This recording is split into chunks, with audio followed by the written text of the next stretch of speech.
Bonjour à toutes et à tous. Aujourd'hui, pour ce deuxième tuto, nous allons voir comment ouvrir Photofiltre 7, commencer à nous familiariser avec son interface et aussi voir une première façon d'ouvrir une photo. Dans un prochain tuto, nous verrons les différentes façons d'ouvrir une photo et leur manipulation dans l'interface. Je vous dis à tout de suite. Pour ouvrir Photofiltre 7, faites un double clic gauche avec la souris sur l'icône de Photofiltre 7. Quand on ouvre Photofiltre pour la première fois, l'interface du logiciel n'occupe qu'une partie de l'écran. Pour l'agrandir, faites soit un clic gauche sur l'icône de Photofiltre 7 en haut à gauche dans l'interface et cliquez sur Agrandir, soit un clic gauche sur le petit carré en haut à droite dans l'interface. Vous pouvez à nouveau réduire l'interface en cliquant sur les deux petits carrés qui se trouvent à la place du carré qui nous a servi à agrandir l'interface. Vous pouvez réduire totalement l'interface en cliquant sur le moins. L'interface disparaît et l'icône de Photofiltre 7 dans la barre des tâches de Windows est soulignée. Cliquez sur l'icône et l'interface s'ouvre. Pour fermer définitivement Photofiltre, cliquez sur la croix en haut à droite dans l'interface. Visitons l'interface. En haut se trouve la barre des menus où sont situées toutes les commandes de Photofiltre. Cette barre est constituée de différents onglets qui se colorent légèrement quand le curseur de la souris les survole. Certains onglets sont communs à de très nombreux logiciels comme par exemple Fichier, Édition ou encore Aide. D'autres sont plus spécifiques tels que Images, Calque ou encore Sélection. Chaque onglet possède un menu déroulant qui se développe quand on clique dessus. Cliquons par exemple sur le premier onglet Fichier. Une liste de commandes s'ouvre. Lorsqu'on les survole avec la souris, elles se surlignent de bleu. Certaines commandes sont de couleur noire. Elles sont actives. D'autres sont grises et ne sont pas actives. À la droite de certaines commandes se trouvent des raccourcis clavier. L'utilisation des raccourcis clavier permet d'exécuter plus rapidement une commande. Par exemple, si on tape sur le clavier CTRL plus N, la boîte de dialogue pour créer un nouveau document s'ouvre directement, sans aller cliquer sur Fichier puis sur Nouveau. Par contre, il faut les connaître par cœur, mais avec un peu de pratique, on arrive à les mémoriser, du moins les plus utilisés. À la droite d'autres commandes, il existe un petit triangle noir, une flèche. Un survol prolongé avec le curseur de la souris ouvre d'autres propositions. Exemple. Survol de fichiers récents. Une liste de fichiers récemment ouverts s'affiche. Bien sûr, à la première ouverture du logiciel, ce qui n'est pas mon cas, cette liste est vierge, puisqu'aucun fichier n'a été ouvert.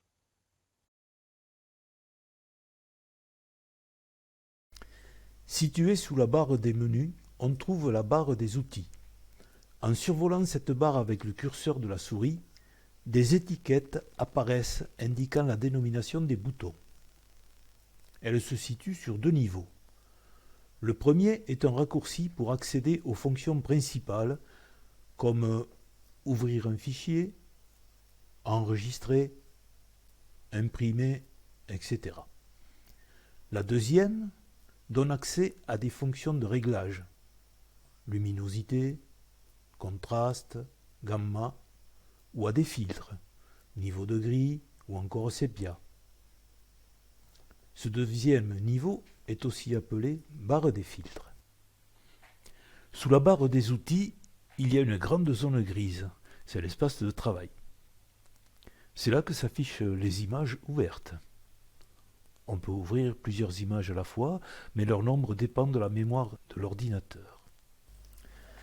Fermons l'explorateur d'images que nous détaillerons plus tard en cliquant sur son icône dans la barre des outils pour mieux voir la barre d'état. La barre d'état se situe tout en bas de l'interface. Elle affiche des informations sur l'état de photofiltre et sur l'image active. Si l'activité est nulle, photofiltre affiche prêt. Par contre, si un traitement long est réalisé, traitement en cours s'affiche. Voyons cela par un exemple. J'ouvre une image. Voici, comme je vous l'ai dit dans l'introduction, une façon d'ouvrir une image. Dans la barre des menus, je clique sur Fichier, puis sur Ouvrir. Il me faut aller chercher le fichier image dans le dossier où il se trouve. L'image que je veux ouvrir se trouve sur le disque dur D. Je double-clique dessus. Dans le dossier Photo Tuto, je double-clique dessus, puis je double-clique sur l'image que je désire ouvrir. Pour vous, ce chemin peut être très différent. Pour cela, il faut connaître l'emplacement du fichier recherché. Nous verrons plus tard comment classer ces photos pour les retrouver plus facilement. J'agrandis l'image en augmentant fortement le nombre de pixels pour les besoins de la démonstration. Je clique sur OK.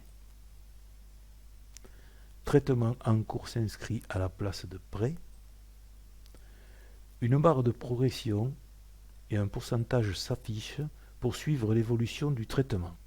Attention, pendant le traitement, n'effectuez pas d'opération pour ne pas perturber son déroulement. Le traitement peut être plus ou moins long, ceci est en fonction de la puissance de l'ordinateur. J'annule avec le raccourci clavier CTRL CTRL plus Z, la transformation que je viens de réaliser. À l'ouverture de l'image, d'autres informations se sont affichées dans la barre d'état. Les deux premiers chiffres indiquent la largeur et la hauteur de l'image en pixels. 2272 par 1704. Le troisième chiffre indique le mode de couleur, 16M, 16 millions, correspond au nombre de couleurs RGB, rouge, vert, bleu. Dans l'espace suivant, XY indique la position du curseur, X pour la largeur et Y pour la hauteur. Le point 00 est situé dans l'angle en haut à gauche de l'image. Si le pointeur de la souris est à l'extérieur de l'image, l'information sur la position du curseur disparaît. Enfin, la dernière information indique l'endroit où est stocké le fichier. Ici, D, / photo, etc. Nous verrons dans de prochains tutos que ces informations peuvent varier. Enfin, à la droite de l'interface se situe un ensemble de palettes. La palette des couleurs, située tout en haut, est utilisée pour choisir une couleur, soit de premier plan, soit d'arrière-plan. Nous verrons plus tard tout cela en détail. Elle permet de choisir la couleur pour peindre ou dessiner, la couleur d'une forme vectorielle ou d'un filtre. Sous la palette des couleurs se trouve la palette des outils. En survolant avec le curseur de la souris les outils, leur nom s'affiche dans une petite étiquette. Puis, en dessous, vient la palette des options d'outils qui changent en fonction de l'outil sélectionné. Nous examinerons tout cela lors de prochains tutos. Dans le troisième tuto, nous étudierons différentes façons d'ouvrir une image et leur manipulation dans l'interface. En attendant, je propose que vous fouilliez l'interface de photofiltre, cliquez sur les onglets, soyez curieux, que vous cherchiez une image dans un dossier, que vous l'ouvriez dans photofiltre, que vous retrouviez ces dimensions en pixels. Bien sûr, vous pouvez me poser des questions dans l'espace situé sous cette vidéo. Amusez-vous bien, à bientôt.